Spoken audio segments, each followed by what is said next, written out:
Is there genocide against white South Africans? Considering the stages of genocide, South Africa has definitely reached stage 6, and some argue even further. I would say it hasn't reached a provably centralized, state-orchestrated extermination level stage 9.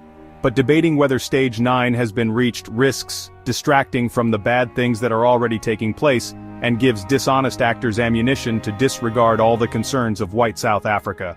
Besides violent farm attacks not being addressed and being ignored or downplayed, white South Africans face systemic racial discrimination, scapegoating, double standards, and hate speech.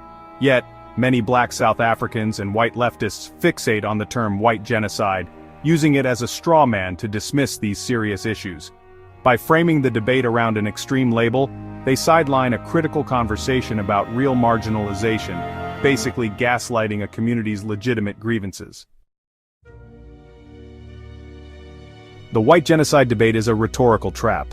Organizations like AfriForum, a key advocate for Afrikaner rights, have repeatedly clarified they are not claiming genocide, focusing instead on tangible injustices like discriminatory policies and violent hate speech. Despite this, critics, often black South Africans and white leftists, insist on debunking genocide, demanding evidence of systematic extermination. It's unfortunate that the phrase genocide does get used, because it gives ammunition to these bad actors who exploit it to disregard all struggles of white South Africans. This is no accident. It's easier to dismiss an apocalyptic label than to confront uncomfortable realities that challenge the narrative of whites solely as oppressors. This tactic echoes global deflection strategies. By setting an impossibly high bar, genocide or nothing, critics imply lesser harms don't matter. It's like saying apartheid wasn't genocide, so why care? The issue isn't whether white South Africans face genocide, it's whether their documented struggles demand attention. They do. White South Africans face systemic challenges, grounded in measurable evidence. Farm attacks are a heartbreaking example. South Africa's murder rate averaged 45 per 100,000 people from 2019 to 2022, which is among the world's highest. White farmers, however, face an even higher murder rate and violence, estimated at 3 to 4 times the national average, and then add to that the level of extreme violence, torture, and even family execution. Any honest and informed person must conclude that farm murders are a massive problem and not just normal crime.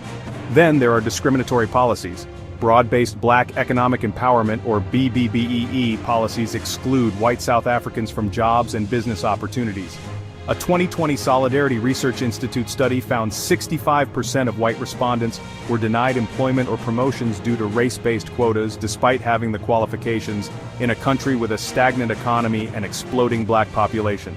Property threats are another huge concern. Ongoing rhetoric over land expropriation without compensation from 2/3 of Parliament, that's ANC, EFF and MK, fuels fears of property seizures targeting white landowners. Videos showing the president, Cyril Ramaphosa, yelling, "We will take the land for our people," have confirmed his intentions. Add to this the signing of the expropriation without compensation bill, and it's clear what's coming. Race-based land seizures are on the horizon.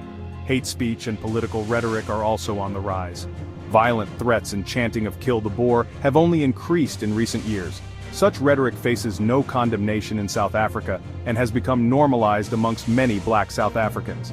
A 2022 survey by the South African Human Rights Commission found that 48% of white respondents felt unsafe due to racially charged political discourse. These are not abstract complaints but verifiable realities. Yet those opposed to Afrikaner rights brush these concerns off by arguing they don't constitute genocide, as if only the gravest crime merits concern. The white genocide obsession is deliberate gaslighting. By reducing complex issues to a simple, binary debate, critics are able to dodge accountability for policies and rhetoric that actually marginalize the white minority. This tactic aims to silence white South Africans, basically suggesting their struggles are exaggerated unless they reach some kind of apocalyptic threshold. It's really just a power play to maintain a narrative where only certain groups' suffering is recognized, while dismissing a marginalized minority in a nation already deeply scarred by division. Those wielding the white genocide strawman, politicians, activists, and commentators, aren't simply mistaken. Their tactics are downright cynical. They misrepresent white South Africans' concerns as hysterical just to dodge some uncomfortable truths about discrimination, violence, and hate speech. They know that debating genocide distracts and minimizes, so they keep focus on it to avoid addressing issues like farm attacks, job exclusion, or threats to property. If this doesn't stop, South Africa faces a grim future. Unaddressed grievances will only deepen racial divides, breeding more resentment and societal tension, and risks taking the country further down the stages of genocide.